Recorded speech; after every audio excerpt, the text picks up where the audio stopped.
नमस्ते दोस्तों।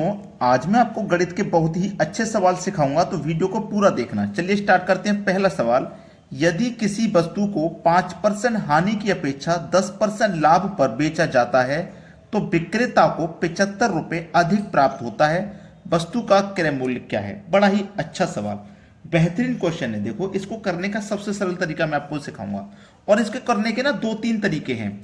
तो जो सबसे सरल तरीका पहले उसको सीख लीजिए। आपके पास एक जगह हानि है, एक जगह लाभ है, ठीक है। एक जगह हानि, एक जगह लाभ, ऐसा सवाल कभी भी रहे तो ये कितना मूल्य दिया गया है? 75, ठीक है, 75 दिया गया। एक जगह हानि, एक जगह लाभ, तो दोनों को जोड़ के डिवाइड कर देना। 5 और 10 15, ठीक है। और क्या करना पड़ेगा? 100 से गुना, ठीक है। 15 पंजे 75, 5 बार में गया। 5 का गुना 100 से कर दो तो ये आ गया आपका आंसर 500। 500 दिया गया है डी ऑप्शन में, बिल्कुल सही जवाब। ये तो हो गया बिल्कुल शॉर्टकट मेथड। अब जो किताबों में लॉन्ग मेथड है उसे सीख लीजिए। यहां पे कितना है? 10%, ठीक है। तो 100 में 10 जोड़ो, 110, ठीक है, बटे में 100। परसेंट का मतलब बटे में 100। माइनस करो, ये कितना है? 5%। ये हानि है ना, ये लाभ था तो हमने जोड़ लिया 100 में। ये हानि है तो 100 में से घटा देंगे, मतलब 95x बटे में कितना? 100। और ये बराबर कितने के है? 75 के है। 75 के बराबर है ये। कितना समझ में आ गया? अब देखिएगा, 100 का एलसीएम जब आप लेंगे तो 100 ही रहेगा। ये 110 x माइनस 95x, ठीक है, बराबर 75। 110x में से 95x माइनस हो जाएंगे तो 15x बचेंगे, बटे में कितना? 100, बराबर कितना? 75। यही तो है। यहां तक किसी को कोई समस्या? कोई समस्या नहीं होगी यहां पे। अब देखो क्या होगा, यहां पे x का मान आपको निकालना है, तो x लेंगे। x बराबर ये 75, x के बराबर 75 आ गया। ये जो 15/100 है, इसको मैं इधर लेके जाऊंगा तो ये पलट जाएगा, ठीक है। 100 ऊपर पहुंच जाएगा और बटे में कितना आ जाएगा? 15। क्लियर है यहां तक? 15 पंजे 75 और 5 का गुना 100 से किया तो ये 500 हो गया। तो x का मान कितना आ गया? 500। तो ये शॉर्टकट तरीका ज्यादा अच्छा था या फिर ये लॉन्ग मेथड ज्यादा अच्छा है, आप खुद डिसाइड कर सकते हैं। मुझे बताने का काम था, मैंने दोनों तरीके बता दिए। अब देखेंगे अगला सवाल। अगला सवाल, यदि प्रत्येक 500 रुपए कीमत वाली 3 शर्ट की खरीद पर एक शर्ट मुफ्त पाने की पेशकश की जाती है तो प्रत्येक शर्ट पर प्रभावी छूट क्या होगी?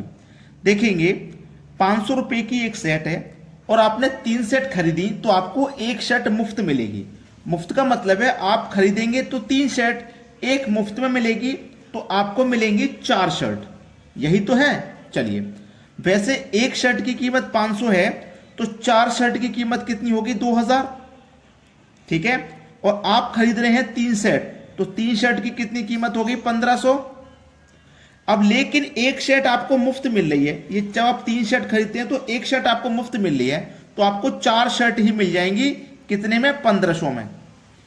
वैसे 4 सेट 2000 की हैं, तो आपको यहां देखो कितने की छूट मिल गई? 500 रुपए की छूट मिल गई। वैसे आपको यहां छूट मिल रही कि नहीं मिल रही? 500 की। आपको यहां 500 की छूट मिल गई, इतना क्लियर है। 500 की छूट मिल रही है रुपए में। अब आपको करना क्या? उसने कहा है कि शर्ट पर प्रभावी छूट क्या होगी? शर्ट पर देखिएगा, समझ लेना ध्यान से प्रश्न को। आप कितनी शर्ट ले रहे हैं? टोटल 4। आप दाम दे रहे हैं 3 शर्ट का, टोटल शर्ट खरीद रहे हैं 4, दाम दे रहे हैं 3 शर्ट का। टोटल शर्ट का आपने कितनी खरीदी? 4, है ना। टोटल शर्ट आपने कितनी खरीदी? 4। दाम दे रहे हैं 3 शर्ट का, एक शर्ट का कम दाम दे रहे हैं आप।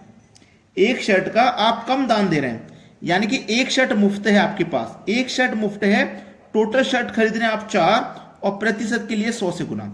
टोटल शर्ट 4 खरीद रहे हैं जिसमें एक शर्ट मुफ्त है, तो 4 से 100 कितने कट जाएगा? 25 बार में, तो 25% की छूट प्राप्त हो रही है। डी ऑप्शन हो जाएगा सवाल का सही जवाब। 4 शर्ट पर एक शर्ट मुफ्त, प्रतिशत में 100 से गुना। क्लियर होगी बात? अब देखेंगे अगला सवाल। अगला सवाल है, 9 एवं 63 के बीच कितनी संख्याएं हैं जो 9 से पूर्णतः विभाज्य हैं परंतु 3 से भाज्य नहीं है? ठीक है, चलिए, आपसे कहा है 9 और 63 के बीच, तो 9 लीजिए, लास्ट में 63 लीजिए। इनके बीच में 9 से पूर्णतः विभाजित होने वाली तो 9 से पूर्णतः विभाजित होने वाली 9 है पहले, उसके बाद 18 है, फिर 27, फिर 36, फिर 45, फिर 54, 9 छक्के 54, 9 सत्ते 63, यानी ये सभी 9 से विभाजित होने वाली हैं। अब इसमें कह रहा है कि इसमें 3 से भाज्य नहीं हो, मतलब 3 से विभाजित ना हो। तो देखो ये तो 3 से विभाज्य है, ये भी 3 से विभाज्य हो जाएगा, 3 नियम 27 ये भी हो जाएगा, 3 से ये भी विभाज्य हो जाएगा, 3 से ये भी हो जाएगा, 3 से ये भी विभाज्य है, 3 से ये भी, यानी कि सभी संख्या 3 से विभाजित हैं। उसने बोला था 3 से विभाजित नहीं हो, लेकिन ये तो सभी विभाजित हैं, तो 3 से विभाजित ना होने वाली संख्या शून्य हो जाएंगी। शून्य है, 0 है, ठीक है। चलिए अब देखते हैं आगे। अगला सवाल है, दो संख्याओं का गुणनफल 45 और उनका अंतर 4 है, संख्याओं के वर्ग का योगफल है। देखिए कोई दो संख्या है, ये पहली संख्या, ये दूसरी संख्या, इनका जो गुणनफल है ना वो 45 है, और यही दो संख्याओं का अंतर आपके पास 4 है। तो हमें कोई दो संख्या ऐसी लेनी है जिनका अगर हम मल्टीप्लाई करें तो 45 आ जाए और उन्हीं संख्याओं का अंतर करने पे 4 आ जाए। तो कौन कौन सी वो दो संख्याएं जिनका मल्टीप्लाई 45 होता है? अगर आप सबसे पहले देखेंगे तो सबसे पहले दिमाग में आएगा 9 पंजे 45। ये दो संख्या ऐसी जिनका मल्टीप्लाई 45 होता है, और 9 और 5 का अगर आप अंतर करेंगे तो 4 होता है। तो ये 9 है पहली संख्या और ये 5 है, दोनों का मल्टीप्लाई 45। ये 9 है और ये 5 है, दोनों का अंतर करोगे 4।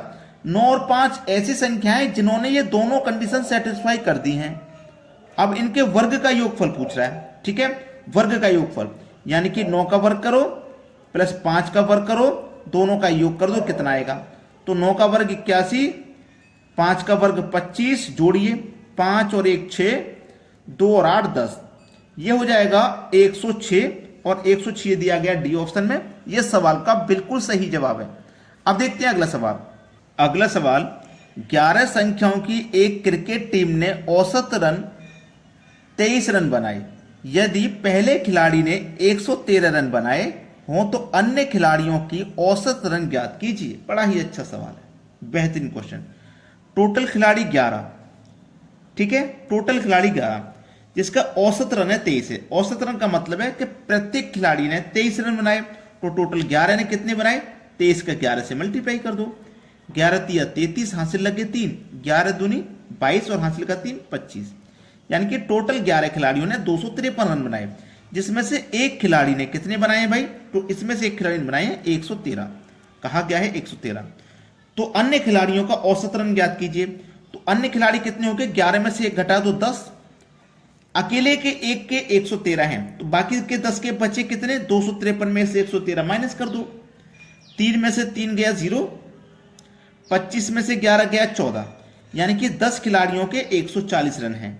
आपको औसत बताना है, तो औसत कैसे बताएंगे? टोटल में संख्या से डिवाइड कर दो, यानी कि 10 से डिवाइड कर दो। 0 से 0 गया, 1 से 14 को काटेंगे 14 आएगा। आंसर आ गया आपका 14। औसत रन कितना है भाई? 14। सी ऑप्शन आपके सवाल का बिल्कुल सही जवाब है। सभी बच्चे वीडियो को लाइक करके जरूर जाना। ठीक है दोस्तों, धन्यवाद।